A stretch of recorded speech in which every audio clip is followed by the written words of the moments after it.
Chedi Liam, just outside Chiang Mai, a prominent structure since it was built here on high land in 1280.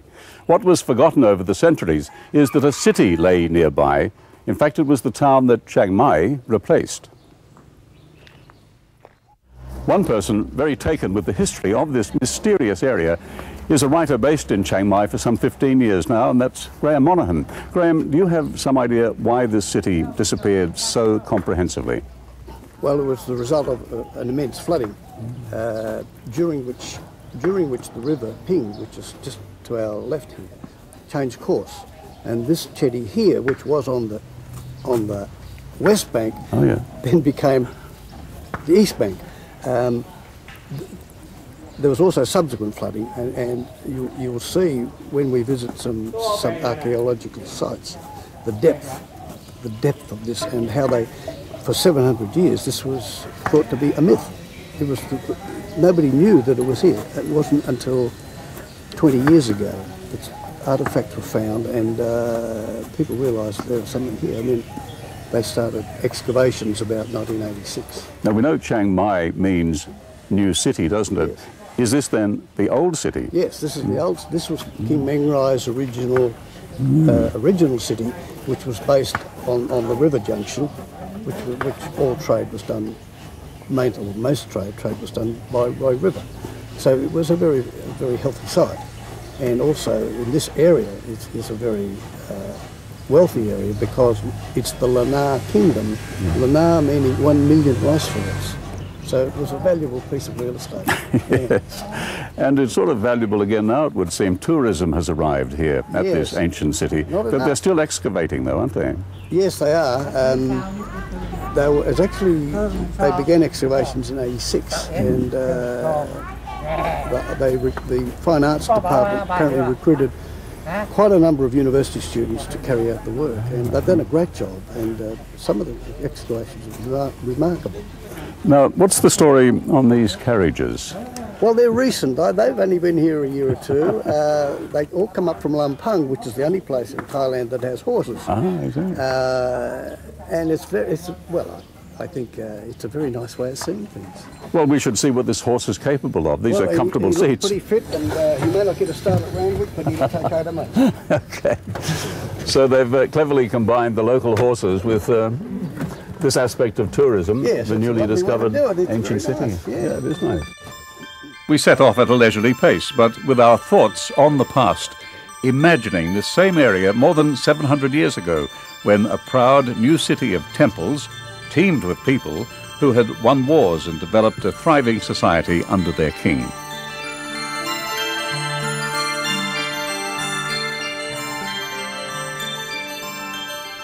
So this is kind of typical of the ruins that they've found, I guess, Graham.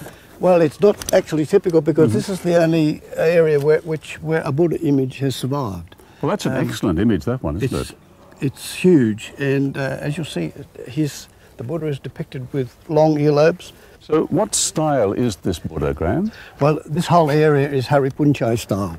Haripunchai is the city of Lamphun, which is 27 kilometres from here and is the oldest city in Thailand. And it was the last one conquered by King Mengrai, and he adopted this style. It's beautifully done, isn't it? Well, it's cast in bronze. Is it really? Yeah, I mean, that's when you think of the 700 years ago, how they managed this. Well, how did they, do we know? Well, I don't know. Maybe you. But it's a wonderful figure, that one, isn't it? The people in this area, though, must have known that that was there, because that would have been above ground, wouldn't it? Not necessarily. When you look at this, this is not a huge excavation. You go to some others, and you're 2 metres, 3 metres below ground level. And the other thing is the growth, the jungle growth, which grows so quickly. When we go to Wat E Kang, for instance, it's huge, but it had disappeared for 700 years. And you think that's what happened here too? This was just overgrown? They get covered in vines, and they get covered in growth and disappear. That's a very interesting remnant of something rather magnificent, isn't it? Oh, yes, yes. What's that been? Has that been a chedi? Yes, yes. This was totally covered. Was it really? Yes. Let's go and have a closer look, shall we? Sure. if our black diamond horse would like to stop. Yut, Cup. Oh, it's an interesting way to travel, I must say, Graham. It certainly is. I'm sure the horse enjoys it too. But yes, let's have a closer look at these ruins. What do you feel about this brickwork? It's beautiful. I mean, when you think that survived 700 years of being underground, and it still looks as though it was put there yesterday. So you don't think it has been rearranged? Do you think it was more or less preserved like that? This is how it was. I mean, if you look at the excavation, you're down 2 metres or more. Yes. Yes, it's been largely hidden, hasn't it? Perhaps with the exception of the Chedi itself. Actually, they found this one was actually built on top of another temple. Oh, but right. just how or what I don't know. It's amazing what they can find out, though, isn't it? Yeah, it is. But one of the problems, of course, here is that there are no records because they're all flooded out, of course. But you say that records are largely kept in Wats and by monks? Yes, by monks, yes. But is it an oral history as well? No, it's a written history. They write on palm leaves. It's interesting. One of the interesting things is this octagonal structure here. Yes, indeed. What is that? I don't know. Nobody knows. No one seems to know what that could be. It's beautifully made. Yes, it's an unusual shape, isn't it, for anything that I've seen in Thailand, in the way of old buildings? I've spoken to several people who can't give me a clue. No one can really quite imagine what it could have been. I mean, it couldn't be a font of something because it's you couldn't fill it with water. But it's interesting how it reminds us Westerners of a font. Yes, it does. You know? That's what it looks like. Yeah. It could be in I don't know, an ancient countryside of France or somewhere like that. Yeah. That particular piece, I think. It must have been a magnificent building, this, and certainly other parts of the old city, mustn't it? Yes. As I say, look at the brickwork here. I mean, it's as I say, no mortar, just bricks. And so they would have been made on site, I guess, those bricks. Do you think? No, I don't think so. I think they were actually kiln made. They were made in kilns. But in this area somewhere. Have to be. Yeah. Yes. That's heavy work in itself, just transporting all of those bricks without modern day machinery, isn't it? Yes, and the other thing you have to consider is the population. What do you think the population may have been? What do you think? Well, I don't know, but records, of course, are kept in Chiang Mai very accurately, and when Chiang Mai was built and the moat was dug, 90,000 workers worked there, and they built the moat in 4 months. So that was people from this old town, wasn't it, who had to rebuild in what we call Chiang Mai. Yes. And we still see that moat around the old city in Chiang Mai. Yes. And that's where it always was, I guess. Yes.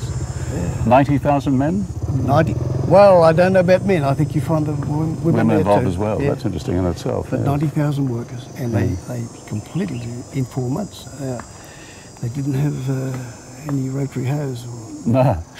But clearly they were motivated to move from this old city in a hurry to the new one. Oh, obviously. Yeah, obviously. Because they've been flooded out and other disasters. When we go to the next temple, which is Wat E Kang, the monkey temple, it'll tell you there was one gigantic flood followed by a series of floods over maybe a century or more.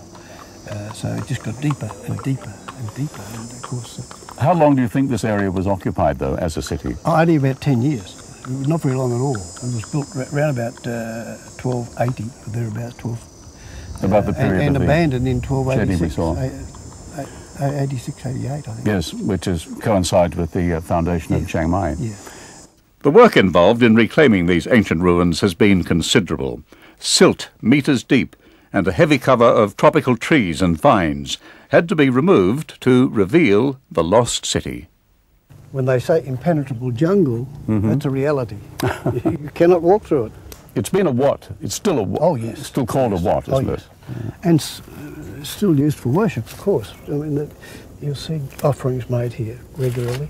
The Chedi symbolises the Buddha's eating bowl, begging bowl, upside down. Somebody asked the Buddha, how should we remember him?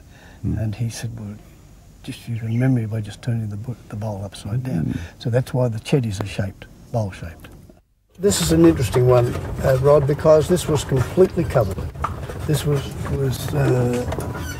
not visible at all, and nobody knows its name. It's been given the name of the locals. It's now called Wat E Kang. Kang meaning the northern Thai word for monkey. So the only inhabitants here, of course, were monkeys. Oh, yeah? They obviously enjoyed the place, but they've gone. But when you say it was completely covered, do you mean by jungle? Yes, absolutely. But this level here, by yes, earth? It was only found during excavation in recent times, less than 20 years ago. So the monkeys seem to have fled the scene, but we could say that for 700 years this was a monkey house. You could say that, but of course it wouldn't be quite the same as the monkey house in Bangkok, which fortunately I've never visited. To view more of my videos or to contact me about perhaps participating in your projects, please visit rodmcneil.tv.